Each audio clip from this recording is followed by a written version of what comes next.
They use it and they make a delicious tea out of it. And I'm showing you how to make a corn tea. So the silk that I was removing from here, the strands that I was making the tea out, is called silk. So this is basically going to be silk corn tea. The corn's not going to be part of it, but the silk is. So I'll have to see what happens. Welcome to Healthy Vegan Living! This is from the WebMD website. Corn silk. A long shiny fiber at the top of an ear of corn are called corn silk. Corn silk is used as a medicine. Corn silk is used for bladder infection, inflammatory of the urinary system, inflammation of the prostate, kidney stones, and bedwetting. It is also used to treat congestive heart failure, diabetes, high blood pressure, fatigue, high cholesterol levels. How does it work? Corn silk produces proteins, carbohydrates, vitamins, minerals, and fiber. It also contains chemical which might work like a water pill, a diuretic, and it might alter blood sugar levels and help reduce inflammation. So you see here, uses and effectiveness: bedwetting, bladder infections, inflammatory of the prostate, inflammation of the urinary system, kidney stones, congestive heart failure, diabetes, fatigue, high blood pressure, high cholesterol levels, other conditions. Corn silk seems to be safe for most people. Corn silk can decrease potassium levels in blood and can cause skin rashes, itching, and allergies.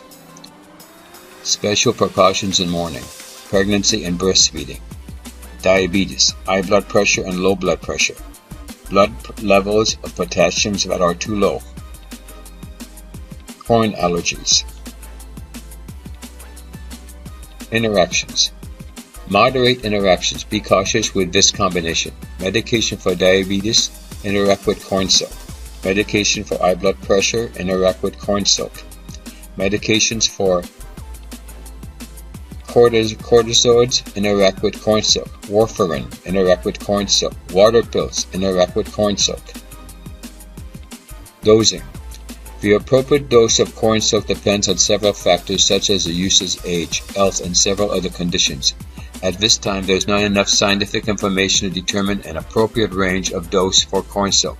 Keep in mind that natural products are not always necessary, safe, and dosage can be important.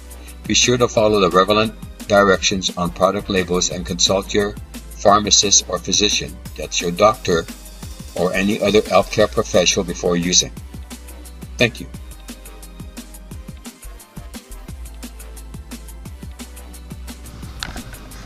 Okay, so this is corn, and it's just basic corn that I got 5 of these for $1 at Sprouts. Now, I'm showing you this for a very good reason. What I'm doing is I'm going to save this stuff. The little hairs, which I've always thought were a pain in the butt when I had to take care of corn. Okay, maybe that's not a nice way of saying it. It's difficult.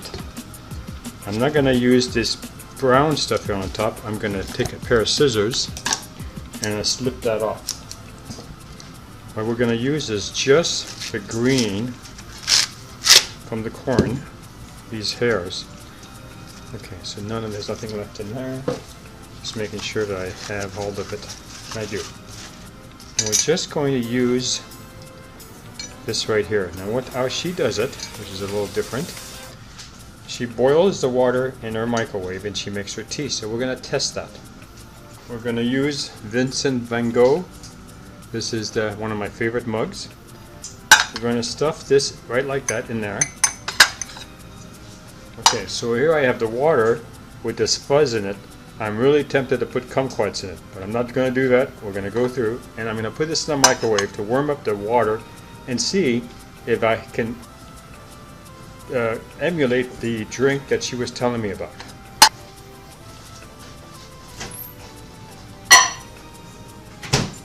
I'm going to cook it for 3 minutes.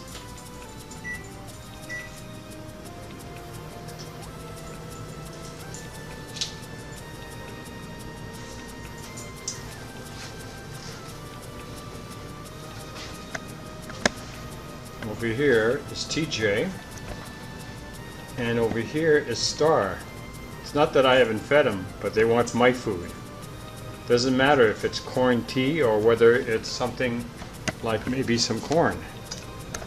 They're hungry and they want it. Now what I've done is I've taken a glass and I've put in some chipped ice in it.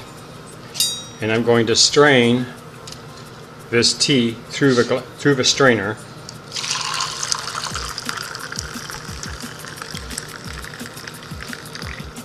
The lady I spoke to at the store said that she has two different ways. She has it in ice and she just drinks it this way. And that's exactly what I'm going to do. And what it is, the tea has a very, very mild flavor of corn. So maybe what this needs to be done, maybe more than one piece of these need to be used to make a real tea, or it's possible that they might have to steep a lot longer in the water. But it's not objectionable. It just tastes like a mild flavor of corn water. Something different to think about. Thank you for watching.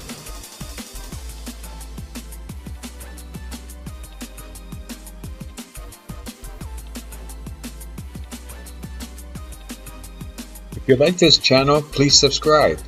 If you like this video, give us a thumbs up. Thank you for watching.